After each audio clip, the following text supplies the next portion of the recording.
नमस्कार, रिवा 24 के ताजा तरीन अंक के साथ मैं शैलेंद्र। सबसे पहले प्रमुख खबरें। एसआईआर को लेकर रीवा में बनी विवाद की स्थिति।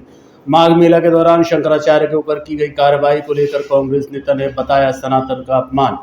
इलाज के दौरान युवक की मौत के बाद परिजनों ने संजय गांधी अस्पताल में जमकर मचाया हंगामा। सुरक्षा कर्मियों से की हाथापाई और ट्रैफिक इंचार्ज व अधिवक्ताओं के बीच बढ़ा विवाद। अधिवक्ताओं ने पुलिस अधीक्षक कार्यालय का किया घेराव। इन खबरों सहित अन्य खबरें अब विस्तार से।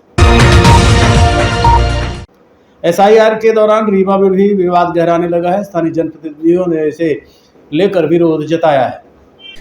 रीवा में प्रशासन के द्वारा की गई एसआईआर प्रक्रिया के बाद अब आरोप प्रत्यारोप के दौर शुरू हो चुके हैं। आज कलेक्ट्रेट कार्यालय पहुंचे कई जनप्रतिनिधि एवं कांग्रेस कार्यकर्ताओं ने ज्ञापन सौंपते हुए कहा कि रीवा में प्रशासनिक अधिकारियों के द्वारा ईमानदारी से की गई एसआईआर प्रक्रिया में दबाव के कारण अल्पसंख्यकों को टारगेट किया जा रहा है। ज्ञापन पत्र में कहा गया है कि सर्वाधिक उन वार्डों को प्रभावित किया जा रहा है जिसमें मुस्लिम अल्पसंख्यक और आदिवासी निवास कर रहे हैं। पार्षदों ने कहा कि जिस वार्ड में मुस्लिम वोटर नहीं है वहां एक भी नाम नहीं काटा गया, लेकिन जिन वार्डों में मुसलमानों की संख्या है उसमें फार्म नंबर 7 के आधार पर नाम काटे जा रहे हैं। एक मामला तो ऐसा बताया गया जिसमें एक बहन ने अपने भाई का नाम काटने का फॉर्म भर दिया, तो दूसरे में एक बेटी ने अपने पिता का नाम काटने का फॉर्म नंबर 7 दाखिल किया है। पार्षदों ने कहा कि जिन बीएलओ को निर्देश दिया गया था वो उनके बीच के ही हैं और उन्हें पूरी सूचना है। जाओ, समय आने पर साक्ष्य भी प्रस्तुत कर दिए जाएंगे। दरअसल एसआईआर में गड़बड़ी की सूचना कुछ दिनों से चर्चाओं में थी और जैसे ही लोगों के बीच फॉर्म नंबर 7 की सूची मिली तो मामला कलेक्ट्रेट कार्यालय तक पहुंच गया। इस मामले को लेकर कांग्रेस पार्टी का कहना है कि यदि इस तरह की गड़बड़ी की गई तो इसे बर्दाश्त नहीं किया जाएगा। अपने महापौर जी के पास और एडीएम सर से मिले, उन्होंने बोला नहीं मैडम ऐसा कुछ नहीं है। हम लोग कई लोग गए थे, कई पार्षद गए थे, उन्होंने बोला ऐसा कुछ नहीं है, अगर कुछ होता है तो आप हमें कॉल करिएगा, बताइएगा। क्या बीएलओ उसमें दस्तखत किए हुए फॉर्म नंबर 7 में? नहीं, मैं आपको दिखाती हूँ, कुछ फॉर्म है इसमें, तो उसमें बीएलओ के तो दस्तखत नहीं है और 7 नंबर फॉर्म भरे गए हैं। हमारे पास स्पष्ट जानकारी है उसके लिए। जब काटना नहीं है तो 7 नंबर फॉर्म क्यों भरे गए हैं? अभी कटा नहीं है, जहाँ तक जानकारी है। ये नाम भरा हुआ है, ये इतने फॉर्म, अभी और भी होंगे, कुल इतने मिले हैं और एक ही राइटिंग का है सब और सिग्नेचर भी सबका एक ही है, इसमें कोई दूसरे का नहीं है। जो भी किया है ये एक ही लोग करे हैं। कुल मिला के सारे फॉर्म एक व्यक्ति के द्वारा। अयाज निजामी मेरा नाम है। मुझे ऐसी जानकारी मिली है कि वार्ड नंबर 34 की पोलिंग 158, 159, 160 और 161 में 700 से ज्यादा अधिक फॉर्म आए हैं, जिनमें अल्पसंख्यक और दलित समुदाय के और आदिवासी भी मेरे वार्ड में उनके नाम काटने का आवेदन दिया गया है। और इसकी मुझे जानकारी जो है गुप्त रूप से मिली हुई है। फॉर्म नंबर 700 आवेदित किए गए हैं, जिनमें से पोलिंग नंबर 158 में 7 फॉर्म सबमिट कर दिए गए हैं और पोलिंग नंबर 159 में 26 फॉर्म नंबर 7 सबमिट कर दिए गए हैं। उनकी ये जानकारी आप देख सकते हैं कि ये एक सहरा बेगम है, इसने फॉर्म नंबर 7 दिया हुआ है और सहरा बेगम ने अपने ही पिता झब्बू शेख के खिलाफ फॉर्म दिया हुआ गया है कि इनका नाम काटा जाए। और ये डिजिटल फॉर्म कहाँ से आए, ये समझ में नहीं आ रहा हम लोग को कि ये डिजिटल फॉर्म कौन दे रहा है। और ये जो 7 फॉर्म सबमिट हुए हैं ये भी मैं दिखा दूं, ये नाम काटने के फॉर्म सबमिट हुए हैं। असगर, अकबर, असगर, हैदर, फिजा। ये फॉर्म फरियादी किसको बनाया है? खुद की उनकी बहन को? जी, फरियादी उनकी बहन, मतलब एक बहन देती है आवेदन अपने भाई का नाम कटने का और एक बेटी देती है अपने पिता का नाम आवेदन कटने के लिए। ये कैसे पॉसिबल है? और अगर ये नाम 700 नाम इकट्ठा काटे जा रहे हैं तो ये एक सामूहिक और एक समाज, मुस्लिम समाज को टारगेट, अल्पसंख्यक समाज को मैं कहना चाहूंगा टारगेट किया जा रहा है। और टारगेट पोलिंग है ये। जी, क्या नाम है? कौन से वार्ड? उनका नाम है सहरा बेगम और ये वार्ड नंबर 34 की है और उन्होंने अपने पिताजी झब्बू शेख के खिलाफ आवेदन किया है। और दूसरा मामला आप एक और बता रहे हैं? दूसरा मामला एक सीमा है, उसके भाई का नाम आसिफ है, उसने अपने भाई के खिलाफ निर्वाचन अधिकारी के पास मुलाकात किए हैं। हम लोगों को विश्वस्त सूत्रों से पता ये चला है कि हमारे मुस्लिम वार्डों में, समस्त मुस्लिम वार्डों के साथ साथ अन्य वार्डों में और सबसे ज्यादा अल्पसंख्यकों का नाम काटा जा रहा है। उसी में हम लोगों ने अभी ज्ञापन दिया है। हमें भी ये विश्वास चला है कि बीएलओ के माध्यम से फार्म नंबर 7 भरा के एक आदमी के शिकायत में 50-50, 25-25 नाम काटे जा रहे हैं। ये नाम जो काटेगा उसके ऊपर हम लोग समस्त FIR कराएंगे, एक जन आंदोलन करेंगे। जो गलत नाम काटे जाएंगे इनके खिलाफ हम लोग जन आंदोलन करेंगे। शासन को आगाह करना चाहते हैं कि इस तरह के घटिया काम न करें। किसी के कहने पे बहकावे में और मुस्लिम समाज अल्पसंख्यक का नाम काटा जा रहा है। बताइए, आप जो पार्षद रह चुके हैं यहाँ पे काफी समय से, छत्तीसगढ़ में भी देख रहे हैं, तो अभी क्या स्थिति है आपके क्षेत्र में? मैं वार्ड 37 में भी रिप्रेजेंटेटिव कर रहा हूँ। मेरे वार्ड चूंकि वहाँ मुस्लिम एक भी नहीं, एक भी नाम लगभग नहीं कर रहे हैं, क्योंकि BLO हमारे संपर्क में है। तो उन्होंने बताया कि एक भी नाम, लेकिन सामने 36 नंबर वार्ड का एक नंबर बूथ नंबर 193, जिसमें 35 नाम काटने के लिए हैं, जिसमें 34 नाम मुस्लिम और एक सिंधी करके है, जो हमको जानकारी मिली है कि इस तरह से। और हमें जानकारी ये हो रही है कि ये मुस्लिम वार्डों को टारगेट कर रहे हैं और एक आदमी 100 फॉर्म भर के दे रहा है और उनका टारगेट है कि ये किसी तरह से इनके नाम काटे जाएं, जो निश्चित रूप से कहीं ना कहीं हमें लगता है लोकतंत्र के लिए की हत्या हो रही है, जिससे किसी भी प्रकार के चुनाव को हम ये नहीं कह सकते कि निष्पक्ष चुनाव इस प्रकार से हो पाएगा। SIR इसके पहले 2003 में भी हुआ था, कोई जाना भी नहीं कैसे हुआ, क्या हुआ। आपत्ति करने वाले किस वार्ड के साथ? मैं वार्ड नंबर 41 का पार्षद हूँ। अरे मेरे यहाँ पे सबसे गंभीर स्थिति है। मुझे लगता है 45 वार्ड में सबसे ज्यादा हमारा 4 पोलिंग है, सब अफेक्टेड है। एक पोलिंग में एक भी मुस्लिम नहीं है, उसमें अफेक्टेड नहीं है वो लोग। ये सोची समझी साजिश है और ये बंद लिफाफे में इकट्ठा आके और एक BLO को बुला के SDM कार्यालय में बिठा के उनसे और मोबाइल से फीड कराया जा रहा। ये विशिष्ट सूत्रों से ज्ञात हुआ था हमको, तो हमने आपत्ति उठाई हम लोगों ने 2-3 दिन पहले से। तो माननीय महापौर जी को भी हम लोगों ने अवगत कराया, उन्होंने कलेक्टर साहब को भी दिया। उनका भी मैं धन्यवाद अर्पित करना चाहता हूँ कि वो सही कदम उठाए। फिर SDM साहब से हम लोगों को बोले मिले, लेकिन ये प्रक्रिया निरंतर चालू है, अभी तक चालू है।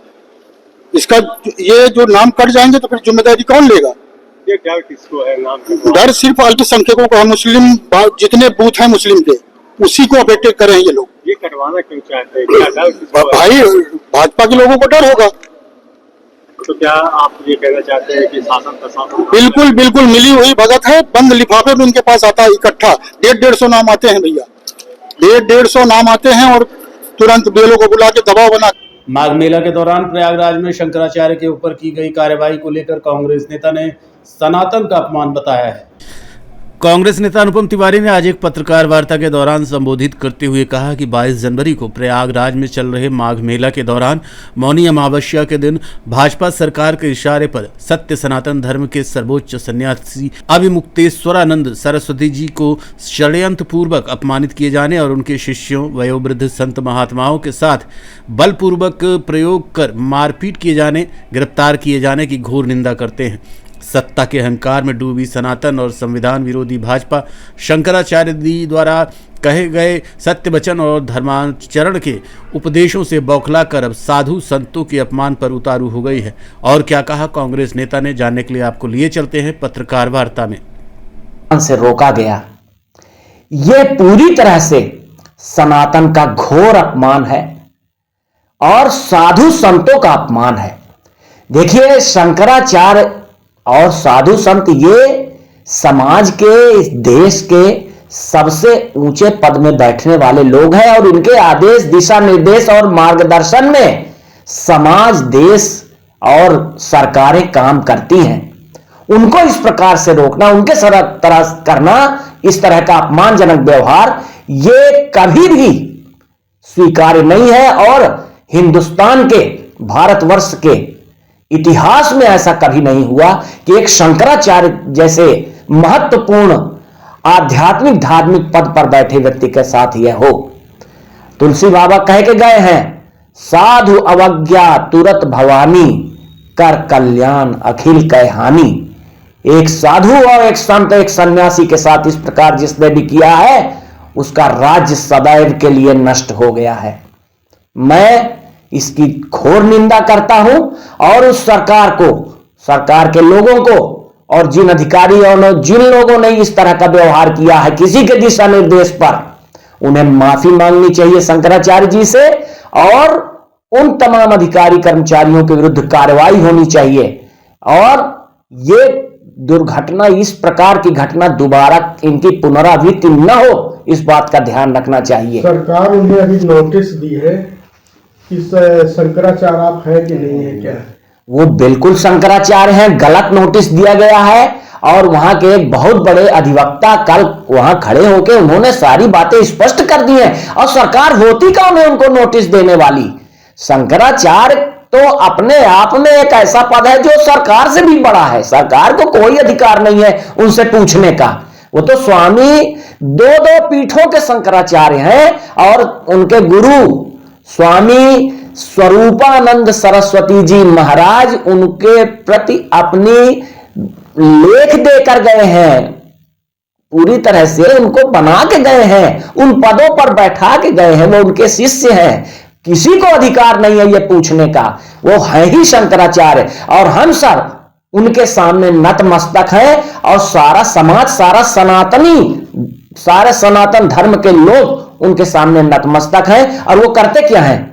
वो यही ना करते हैं कि लोगों को सही रास्ता दिखाते हैं, सरकारों को जो गलत हो रहा है उनको मार्ग दिखाते हैं कि आपको ऐसा नहीं करना चाहिए, आपको सर्व समाज और सबके लिए कल्याण का काम सोचना चाहिए, आपको राजनीति नहीं करनी चाहिए। आज जो गाय काटी जा रही हैं, गायों को, मांस को बेचकर विदेशों में सप्लाई किया जा रहा है, निर्यात किया जा रहा है, उससे चंदा ले रहे हैं ये सरकार। यही ना वो कहते हैं कि गौ हत्या बंद होनी चाहिए, यही ना वो कहते हैं कि सनातन धर्म में यदि हिंदू है तो उसे गौ हत्या से दूर रहना चाहिए, और भी बहुत सारी चीजें वो कहते हैं। तो क्या गलत? आवासीय क्षेत्र के समीप रात में भी की जा रही ब्लास्टिंग को लेकर ग्रामीणों ने इस संबंध में कलेक्टर रीवा को शिकायत आवेदन सौंपते हुए तत्काल कार्रवाई की मांग की है।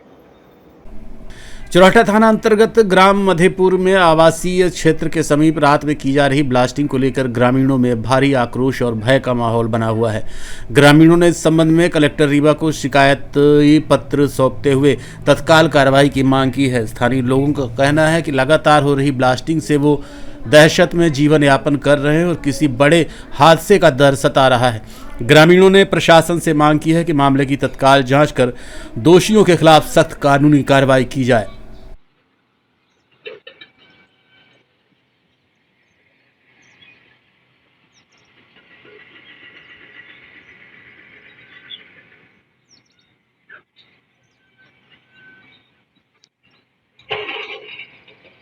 मैं मध्यपुर से आई हूँ, मीना रावत। क्या समस्या ये है कि खदान में जो हुल ब्लास्टिंग हो रही है, इसको मैं कई बार कलेक्ट्रेट में भी आवेदन दी हूँ, और 2 बार हो गए कलेक्ट्रेट में, और एसपी के यहाँ भी दी, चौकी में भी दिए हूँ, लेकिन मेरी कोई सुनवाई नहीं हो रही है। तो मैं यही कहती हूँ कि निवेदन है श्रीमान जी से कि खदान को रोका जाए, और जो हमारे रास्ते हैं मतलब वो शमशान घाट जाने के लिए, उसको रास्ता बनाया जाए। और जो बच्चे साल में 2 बार 4 बार वहाँ डूब कर मरते हैं, उसको भी पटाया जाए, इसलिए कि आए दिन वहाँ घटना होती ही रहती है। और ग्राउंड मध्यपुर से आए हैं सर, हमारा सुमिरन रावत नाम है। होल ब्लास्टिंग के कारण हम लोग बहुत परेशान हैं सर जी। और परमीन और तुरंत रजनीश इन धमकी गुंडाई से मतलब चला रहे हैं, और ये कहते हैं कि भीतरे घुस जाओ। हम लोग कहाँ तक भीतरे घुसे? हमारी बहन बेटी जाती हैं, बेटा जाते हैं तो उनको गाली देते हैं कि खदान में झाड़े ना हो। अब उतना तो जगह ही है, तो बताइए हम लोग कहाँ जाएं? पत्थर गिरते हैं। हम वीडियो बनाए हुए हैं कि देख लीजिए आप लोग भी कि मतलब कैसे पत्थर चेंज करके नीचे आ गए हैं धरती में। और यहाँ आते हैं, अगर मैडम जी को, कलेक्टर मैडम जी को देते हैं कागज, तो हुआ चला जाता उनके पास में। हाँ, कैसे कागज कैसे चला जाता? अब क्या बताए हम सर कि कैसा चला जाता है? यहाँ से कोई आदमी है उनका कि जो पैसा लेकर है वो कागज हुआ भेजता है। क्या समस्या है? ये सिमरिया विधानसभा के मध्यपुर गांव है, जहां पर अवैध उत्खनन हो रहा है। अवैध उत्खनन लगातार ये पूरे यहीं भर नहीं है, पूरे रीवा जिले में हो रहा है और रीवा जिले में जहां भी आप जाएंगे वहां पर मिलेगा। ये मामला है मध्यपुर का, जहां के इंचार्ज जो है माइनिंग इंस्पेक्टर आरती सिंह है। और आरती सिंह के जो है, मैं अगर एक सामान्य आदमी अगर अपने मेरे को तनख्वाह नहीं मिलती है, मैं गया, मेरे को जब 150 ट्रक जो डंपर अभी मिल रहे हैं वहां पर खनन किया हुआ, 150 होल मिल रहे हैं मेरे को, तो आखिरकार उसमें जो है वो क्यों नहीं, आखिर कार्रवाई क्यों नहीं हो रही है। और जब शाम को मेरे से लोग ने मजाक किया कि शाम को जाइए तो देखिए तो क्या है, तो शाम को जब मैं 6:30 बजे आता हूं तो यही लोग खनन करने वाले लोग, उनके शाम को 6 बजे उनका कार्यालय क्यों खुला रहता है और बैठ के शाम को बात करने के, मतलब शाम को ही लेन देन होता है उनका। और ये जब अपनी बात जब रखते हैं तो माइनिंग इंस्पेक्टर जो है वो अब इनके पेपर अपने जो जिसको लगा ठेकेदार में लगा रही है। मेरा तो कहना है कि आरती सिंह ही ये खनन माफिया है असली बात में, जो बता रहे हैं लोग कि ये जब भी इनको बोलते हैं तो जो रक्षक है वही भक्षक बना हुआ है। और जब उनसे बात बताई जाती है तो वो जो है अपनी बातें जो शेयर करती है अपने लोगों के साथ और गुंडागर्दी इनके साथ करते हैं, बोलते हैं अगर तो कुछ होगा तो हम बना लेंगे, समझ लेंगे। तो कुल मिला के यहाँ पर जो है ये हो रहा है। और आप लोगों ने बिल्कुल सुना होगा कि मध्य प्रदेश में आज जो है प्रमुख सचिव ने कल बोला था कि पूरे मध्य प्रदेश के जो है कलेक्टर जो है पूरी तरह से भ्रष्ट हैं। उसमें सबसे बड़ा जो भ्रष्ट जो कलेक्टर का नाम आया वो जो है रीवा कलेक्टर मैडम महोदय का नाम आया है। और ये इसलिए क्योंकि ये पहला गूगल में सर्च कीजिए कि कौन 4-5 सालों से लगातार बैठा हुआ है। और इतनी घटना उनके नाक के नीचे, जब इनके यहाँ पेपर ये देते हैं, पेपर कहाँ पेपर देते हैं जब वो तो पेपर जो है आपको इनके यहाँ से कैसे माफिया पास कैसे पहुंच जाता है, आखिर उनको कैसे जान। युवक की मौत के बाद संजय गांधी अस्पताल में आज परिजनों ने जमकर हंगामा मचाया। इस दौरान सुरक्षा कर्मियों से हाथापाई की खबरें भी सामने आ रही हैं। सड़क दुर्घटना में घायल हुए युवक की मौत के बाद रीवा के संजय गांधी अस्पताल में एक बार फिर जमकर हंगामा हुआ। इस दौरान सुरक्षा कर्मियों और मृतक के परिजनों के बीच जमकर हाथापाई भी हुई। तकरीबन 3 घंटे तक चले हंगामे के बाद संजय गांधी अस्पताल के अधीक्षक डॉक्टर राहुल मिश्रा मौके पर पहुंचे और परिजनों को समझाइश देकर मामले को शांत कराया। इस पूरे घटनाक्रम के संबंध में मृतक विवेक अग्निहोत्री निवासी निपनिया हाल मुकाम सतना के परिजन महेंद्र अग्निहोत्री ने जानकारी देते हुए बताया कि बीती शाम तकरीबन 7 बजे रामपुर बाघेलान के समीप 2 बाइकों की सीधी भिड़ंत हो गई थी, जिसके बाद विवेक को उपचार के लिए रामपुर बाघेलान अस्पताल ले जाया गया, जहां से उन्हें सतना और फिर रीवा रेफर किया गया। परिजनों ने बताया कि देर रात तकरीबन 2 बजे तक विवेक को लेकर संजय गांधी अस्पताल पहुंचे, जहां चिकित्सकों ने उनकी स्थिति नॉर्मल बताई। परिजनों का सीधा आरोप है कि चिकित्सकों द्वारा विवेक का किसी भी प्रकार का कोई उपचार नहीं किया गया, साथ ही ड्यूटी में तैनात डॉक्टर द्वारा अभद्रता की गई। परिजनों का आरोप है कि चिकित्सकों की लापरवाही के चलते सुबह तकरीबन 5 बजे अचानक विवेक की हालत बिगड़ी और उनकी मौत हो गई, जिसके बाद आक्रोशित परिजनों ने चिकित्सकों के ऊपर गंभीर आरोप लगाए और अस्पताल के अंदर जमकर हंगामा मचाया। फोन आया 10:30-11 बजे के करीबन कि भैया का एक्सीडेंट हो गया है और आप लोग रामपुर बघेलान के पास चले जाइए, बेला के पास। तो हम लोगों ने फोन लगाया तो इनके पास इनके माताजी का नंबर था, जो भैया एक्सपायर हो गए, इनके माताजी का नंबर था, उसमें बात हुई। तो वो उनका किसी ने फोन उठाया, बताया कि यहाँ रामपुर बघेलान में एडमिट कराए हैं, आप लोग आ जाइए, बाहर ही लिटाए हुए थे वहाँ, आप लोग आ जाइए, इनको ले जाइए, इनकी हालत सीरियस है। हम लोग वहाँ गए तो उन लोगों ने, वहाँ से एम्बुलेंस की व्यवस्था नहीं हुई तो उन लोगों ने भेज दिया सतना। हमें सतना गए तो सतना में उन्होंने बाहर ही अपना जनरली ट्रीटमेंट किया, उन्होंने हमें भेज दिया रीवा आए तो यहाँ जैसे ही आए तो एक्सरे और सोनोग्राफी के लिए इन्होंने कहा, हम लोगों ने पर्ची कटा के सारा एक्सरे सोनोग्राफी कराई। उसके बाद डॉक्टर आया तो बोला कि ये सब रिपोर्ट दे दीजिए। हमने रिपोर्ट दिखाई तो बोला कि कोई दिक्कत नहीं है, ऊपर सिर के ऊपर कोई चोट नहीं लगी है, दिक्कत की कोई बात नहीं है, पैर के पास की हड्डियां टूटी हैं, हाथों की हड्डियां टूटी हैं। हम लोग गए यहाँ पे अपना वो सब कराने लगे, प्लास्टर वगैरह। उन्होंने कहा कि एक काम करिए, यहाँ हमारे यहाँ 15 दिन समय लगेगा उसमें कराने में, मतलब ऑपरेशन कराने में, तो अगर आपको कराना है तो बाहर भी करा सकते हैं। तो हमने कहा बाहर करा लेंगे, लेकिन रात में हम कहाँ लेके जाएंगे? सुबह 10 बजे के बाद सारे डॉक्टर मिलते हैं बड़ी हॉस्पिटल में, जो भी बाहर प्राइवेट हॉस्पिटल है, तो हम सुबह लेके जाएंगे। तो उन्होंने कहा कि ठीक है आप सुबह ले जाना, लेकिन इस पे लिख दीजिए कि आप अपनी मर्जी से कल सुबह छुट्टी कराना चाहते हैं। तो हमने बोला कि अगर अभी से लिख देंगे तो आप बोले हमारी ड्यूटी सुबह तक की रहती है, फिर हम चले जाएंगे, आप लिख के दे दीजिए और आप यहाँ एडमिट कराए रखिए। अभी फिर यहाँ एडमिट कराए थे, 5 बजे तक तो ठीक ठाक थे, बोल रहे थे, बोले कान से इनके खून आ रहा था। हम लोगों ने बताया कि कोई दिक्कत तो नहीं है, कान से खून भी आ रहा था, बोले कोई दिक्कत नहीं। वहाँ पर उन्होंने रुई लगा दी थी, बोले कोई दिक्कत नहीं। और फिर उसके बाद ऐसा हो गया।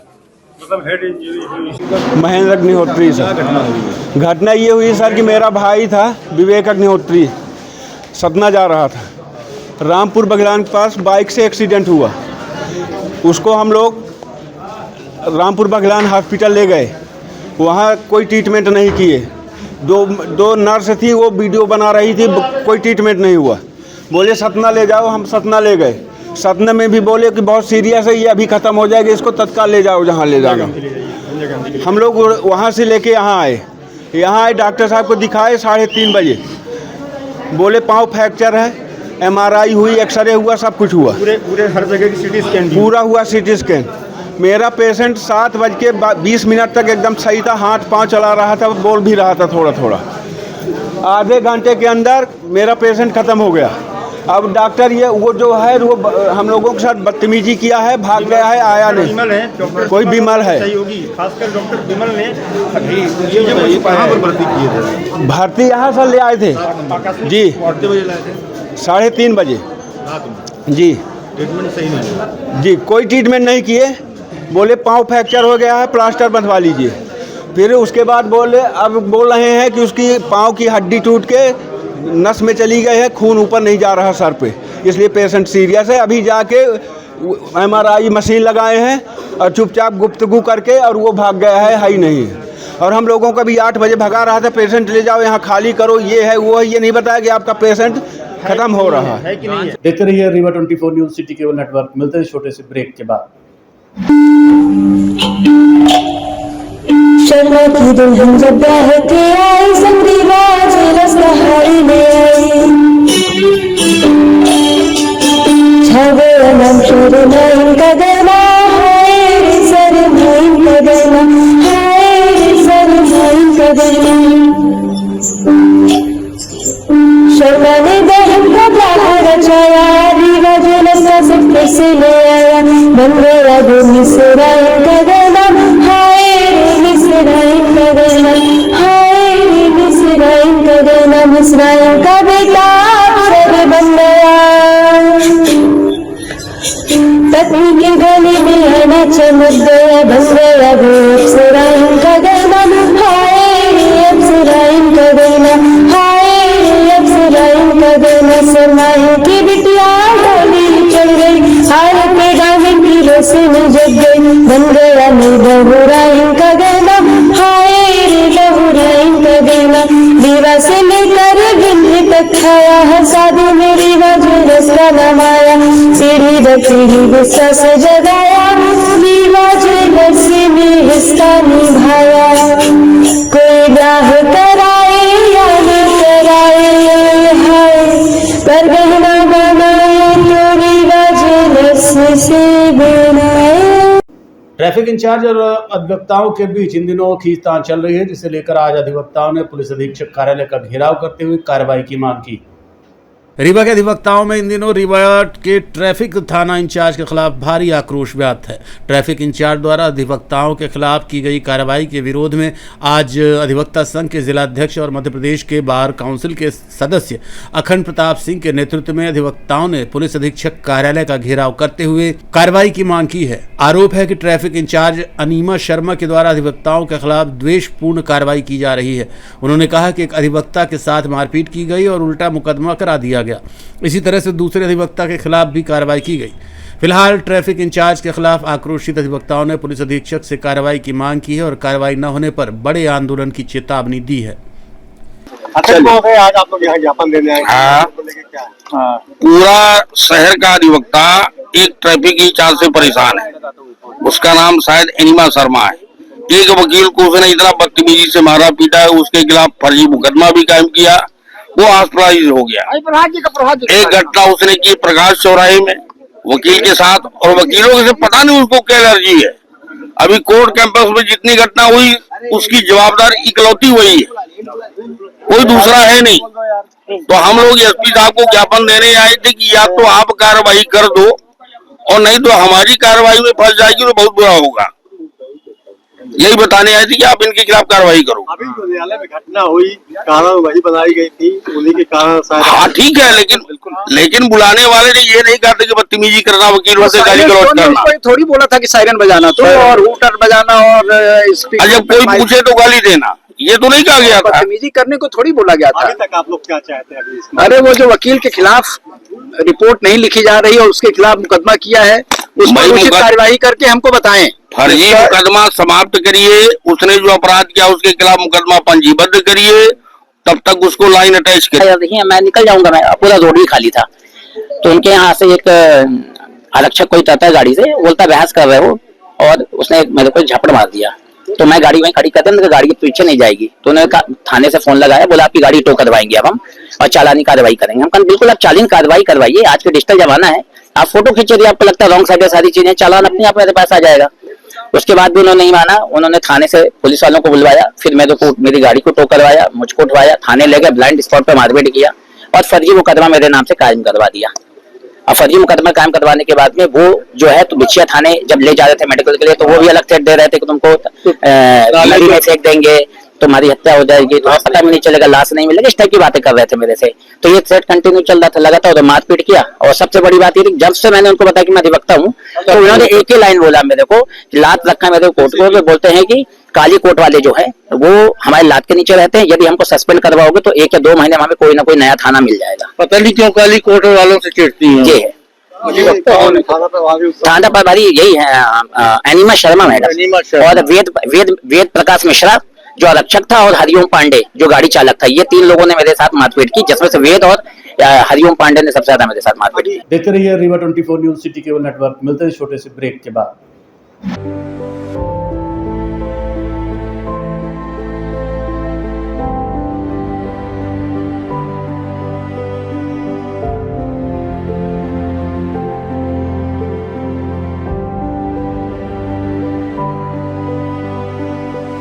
चौराठा पुलिस ने नशीली कैप्सूल का जखीरा बरामद किया है, जिसे लेकर अब आरोपियों से पूछताछ जारी है।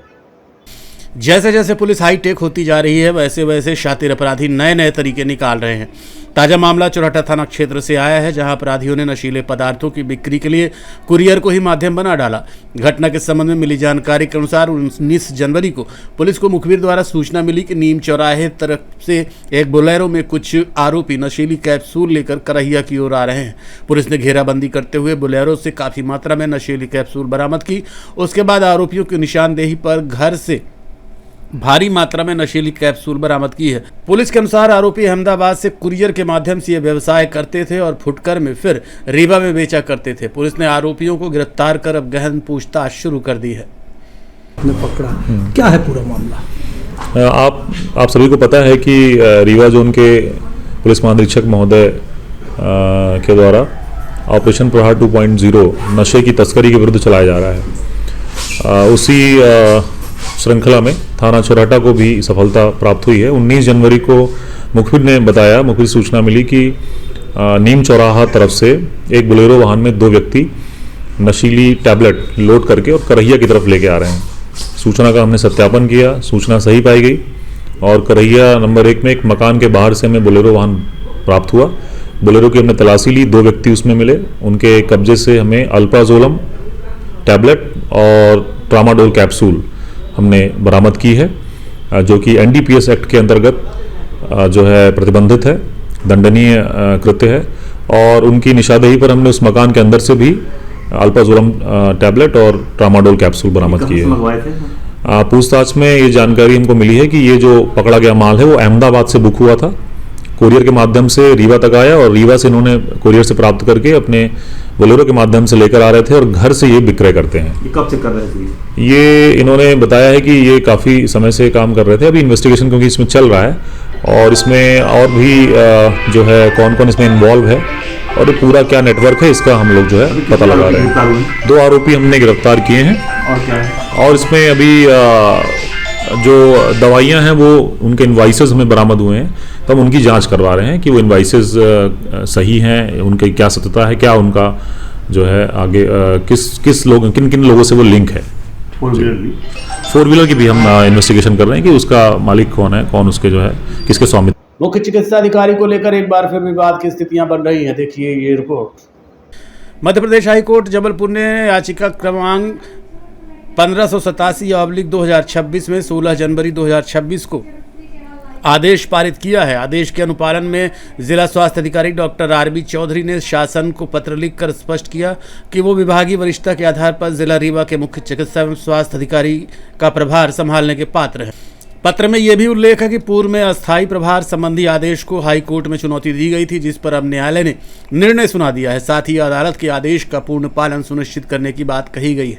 अब शासन स्तर पर निर्णय के बाद ये तय होगा कि जिला रीवा में सीएमएचओ का प्रभार किसे सौंपा जाएगा। सीएमएचओ हाई कोर्ट ने कहा आप कानून नहीं मानोगे, आप न्यायालय को नहीं मानोगे, आप सुप्रीम कोर्ट को नहीं मानोगे तो मानोगे किसको? क्या रिश्तेदारी चलाओगे? पूरे रीवा जिले में स्वास्थ्य विभाग एक रिश्तेदार, अधीक्षक आपका रिश्तेदार, सीएमएचओ यत्नेश त्रिपाठी जी रिश्तेदार। ये आरबी चौधरी जी पिटीशन लेकर गए थे हाई कोर्ट में। हाई कोर्ट ने ये कहा कि इनको सीनियरिटी के आधार पर प्रिंसिपल सेक्रेटरी तत्काल इनको कार्यवाही करें। प्रिंसिपल सेक्रेटरी जो उप मुख्यमंत्री स्वास्थ्य मंत्री राजेंद्र शुक्ला साहब हैं, उनके बिना इजाजत के तो बनाएगा नहीं। ये हाई कोर्ट का आदेश है।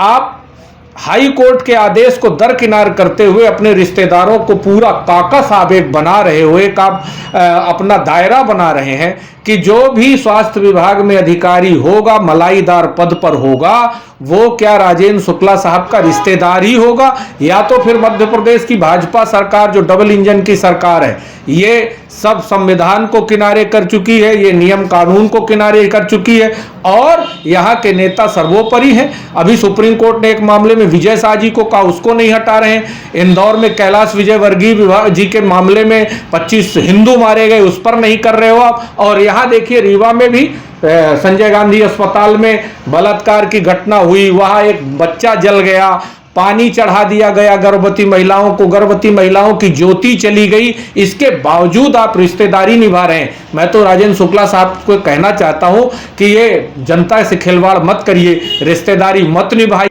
नेता प्रतिपक्ष उमंग सिंघार का जन्मदिन कल नेत्रहीन विद्यालय में बड़े धूमधाम के साथ मनाया जाएगा, जिसकी जानकारी आज कांग्रेस नेताओं ने दी।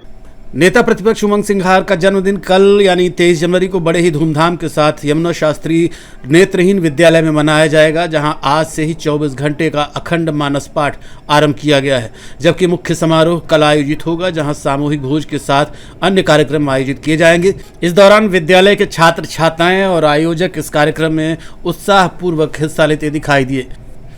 कांग्रेस नेता विनोद शर्मा ने कहा कि कार्यक्रम आयोजित करने का उद्देश्य मात्र इतना है कि नेता प्रतिपक्ष के जन्मदिन को सेवा कार्यों के माध्यम से समाज को सकारात्मक संदेश दिया जा सके।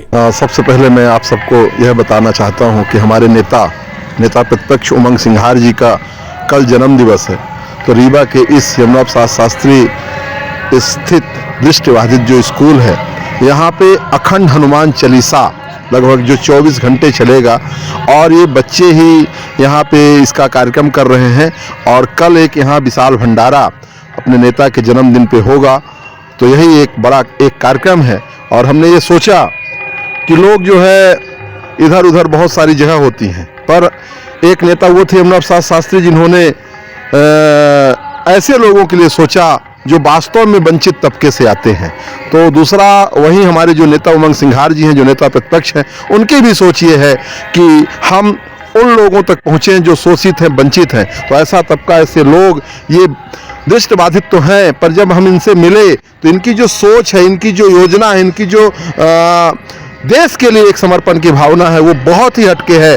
माने इतनी हम ये कह सकते हैं कि मैं यहाँ आया और इन लोगों से जब मिला तो मुझे लगा कि हम तो बहुत पीछे हैं, ये बहुत आगे हैं। तो इन्हीं के उसमें हमें 24 घंटे का हनुमान चालीसा का पूरा पाठ लगातार चलेगा और कल यहाँ पे एक विशाल भंडारा हमारे नेता उमंग सिंघार जी के जन्म दिवस के उसमें यहाँ पे आयोजित है। हम सबको यहाँ पे बुलाएंगे और ये सब लोगों के बीच में ही। आज के अंक में इतना ही। देखते रहिए रीवा 24 न्यूज़। नमस्कार।